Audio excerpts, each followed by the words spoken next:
Hey folks, I'm Mark Ryan. This is Super Review, and today we're going to take a look at the ThieAudio Monarch. But before we do, quick shout out to the Gigabase t-shirt. If you're interested in repping your audio habit or you just kind of want to support the channel, you can actually get one of these for yourself in the Super Review merch store via a link in the description below. Okay, enough shilling.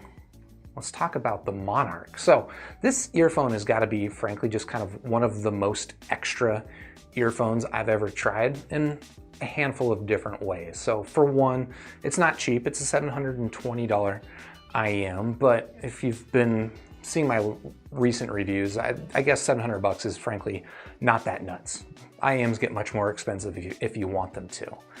For 720 bucks though, what you get is actually 9 drivers in each earphone, and they come in not just 2 styles, it's not just a hybrid, this is a tribrid IEM. There are 3 different types of drivers inside the Monarch, including you get a dynamic driver for your bass, you get 6 balanced armatures for ostensibly the mid-range, and then they've also got a couple of EST tweeters, so electrets or electrostatic tweeters inside here, which I think is kind of interesting. But what does that mean for the sound?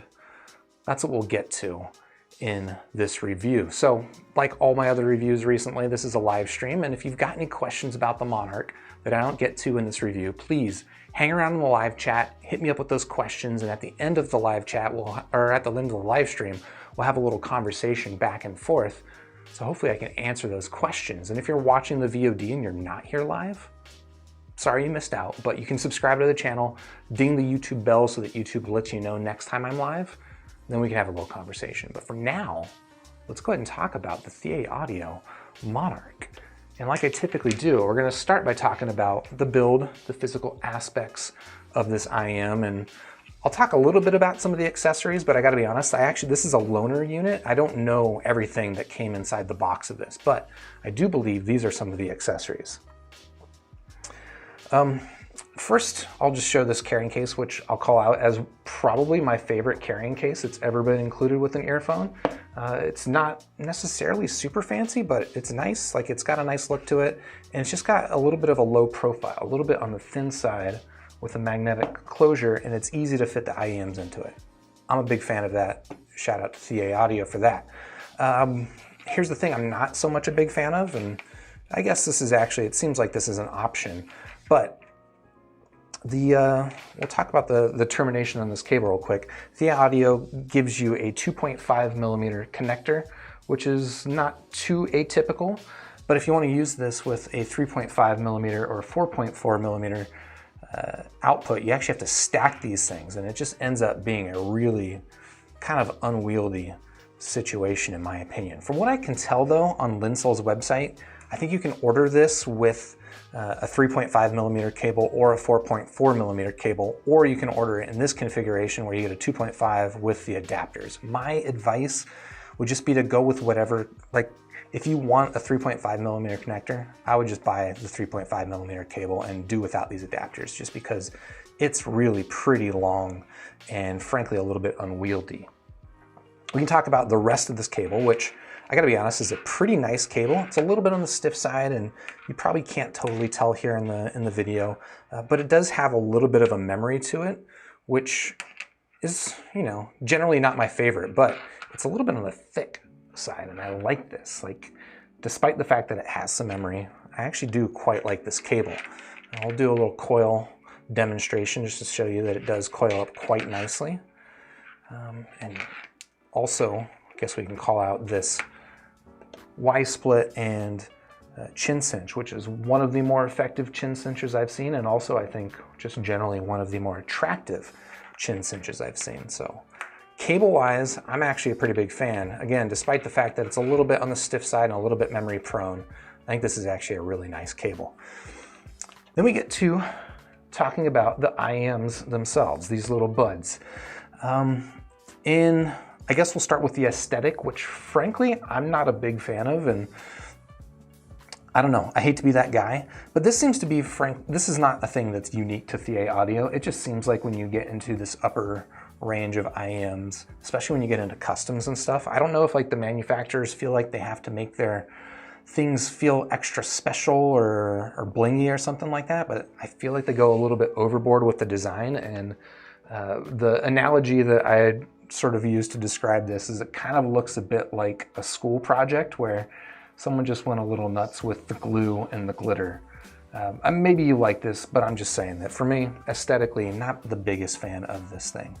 I mean, you've got this pattern on the outside, which is a little bit on the gaudy side, but then it's completely mismatched with the shell, which is probably, I don't know if you can tell here on camera, it is slightly translucent, so you can kind of see the drivers in there if you get the light on it just right, but this isn't really going to be the sort of IM that you are admiring for its insides. Nozzles on this are, I would say, on the pretty average side. Punch in there, and they do have a little screen on them, which is fairly common. But yeah, that is the general aesthetic of it. But now we got to talk a little bit about the fit and comfort, which is part of where, all right, if you're looking at the title of this review, I'm calling it a bit much, and it's going to be a bit much in a few different ways. So one, we already talked about how this is a little bit extra. The extra stuff I can deal with. But where it's a bit much is, I guess, one, in that aesthetic, but two, in the size of these things. These things, I don't know if this is coming across, but maybe it shouldn't be surprising to fit 9 different drivers into each of these earphones. It's a very large body, and I'll go ahead and do a quick fit demonstration. And I'll also call out that the tips that I'm using on here are not the stock tips.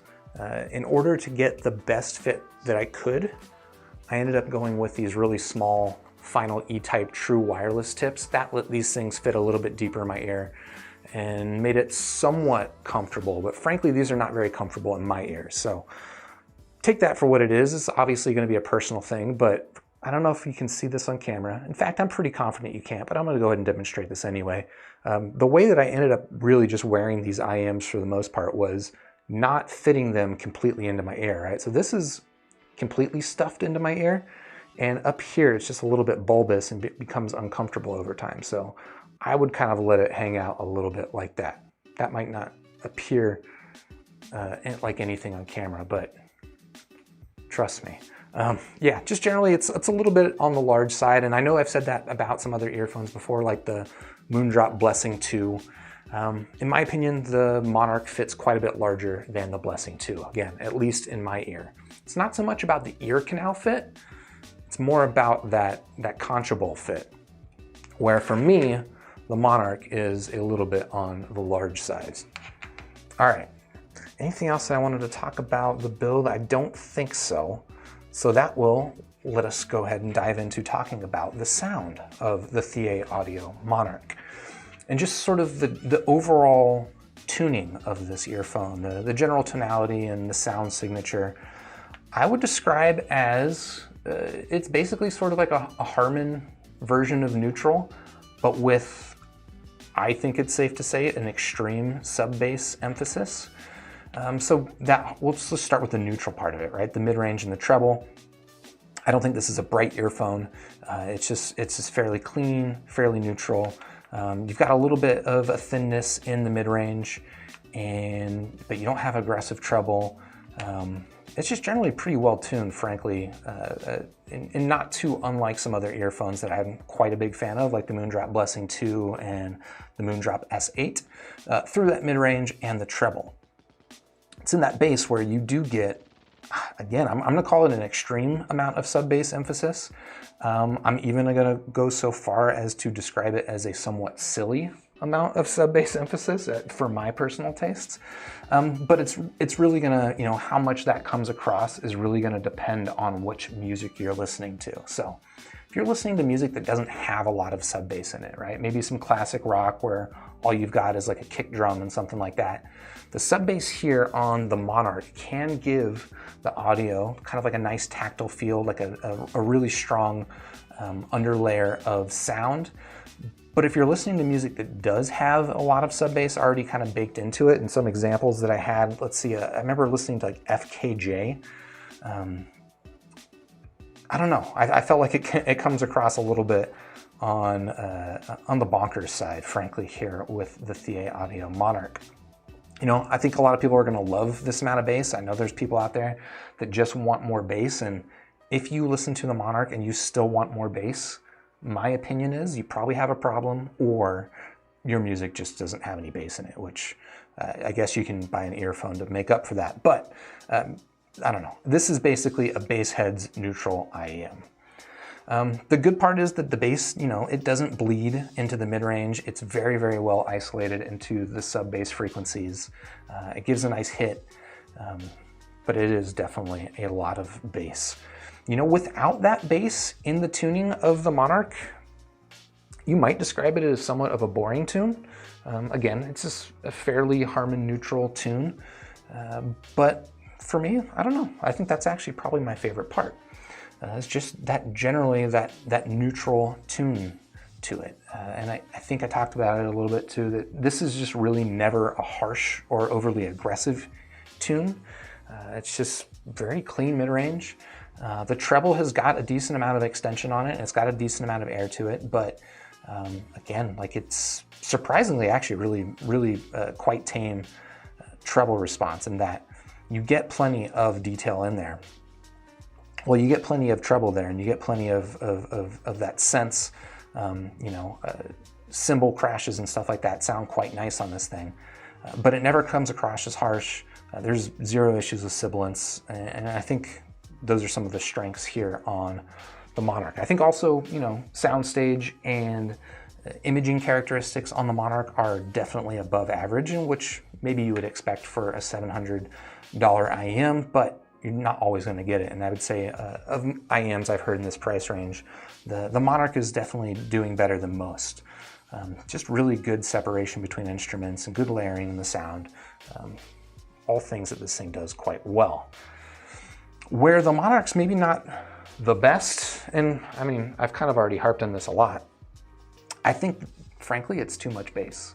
I mean, again, a lot of people are going to be pretty happy with the amount of bass on here, but I find that it's just a little bit too silly, and it just kind of, sometimes it feels like it's dominating the sound in a way that, I mentioned it's not smearing up the mid-range, right? It's not like tonally dominating the sound. It's more of like an attention-grabbing sort of thing, where for my tastes, it just feels like the bass keeps kind of like hitting me in the side of the head when I'm trying to listen to something else. So that would be sort of my complaint. And then I think you could also maybe you could quibble with the presentation of that bass just being so isolated into the sub-bass frequencies that with certain sounds, it can feel a little bit disjointed. Yeah, I mean, I wouldn't call it like boomy in most cases. There are some cases where, and maybe it was chalk it up to the mastering of the tracks. There were some cases where that sub-bass emphasis just came across as like a little bit clouding of the frequency response, but I don't know. Just generally, it's too much bass for me. Which we should go ahead and talk about this thing in not complete isolation. We'll talk about it versus an earphone that I personally love quite a bit, which here is the Moondrop S8. I think if you look outside of this, the mid-range, or sorry, the sub-bass parts of the frequency response, these are tuned fairly similarly, although there are some differences in the presentation. I mean, I would say that the treble on the S8, in my opinion, is clearly more detailed and just like airier and more forward than the treble on the Monarch. Not that the Monarch does treble poorly. I think I had some pretty good things to say about the treble here. It's just the S8 just, I don't know how it does the sort of forward presentation of the treble without ever being harsh and just kind of like this effortlessness to it. Whereas, you know, in comparison, the Monarch might feel a little bit rounded in the details. Obviously though, that big difference is going to be in that bass. And if you want a lot of sub bass, well, the Monarch's definitely going to do that for you. But I don't find the sub bass on the S8 lacking. I'd say the biggest downer with the bass on the S8 is just that it's all balanced armature bass versus dynamic drivers, so you don't get that same tactile feel of like air moving. But I do think that the S8 does bass better than some other balanced armatures. So yeah, there's that. And then the other big difference, and again, this is going to be a fairly personal thing, but for me, the Moondrop S8 just fits so much better. But yeah, that is probably gonna be my review of the ThieAudio Monarch. So out of 5 stars, I gotta be honest, I'm struggling with this one, but out of 5 stars, I'm gonna go ahead and give the ThieAudio Monarch 3 stars. This thing is like, technically, I can tell this thing is an excellent sounding earphone. And in comparison with the S8, I think if you're like trying to like measure them sort of on some objective, how good does it sound scale, it's technically there with the S8. Unfortunately for me, it's too much bass. So that's a downer. And then really I don't know, I could probably give this thing 4 stars, but for me, just because it doesn't fit, like, I don't know. I'm not gonna miss this too much. So this is a loaner unit. I wanna shout out to Precog for loaning this to me, also via headphones.com. But yeah, that is gonna be my review of the ThieAudio Monarch. If you're interested in checking this thing out, of course, I've got a link in the description down below. And if you found this video helpful, useful, whatever, please hit the like button, subscribe to the channel, ding the bell, and then I'll see you on the next super video.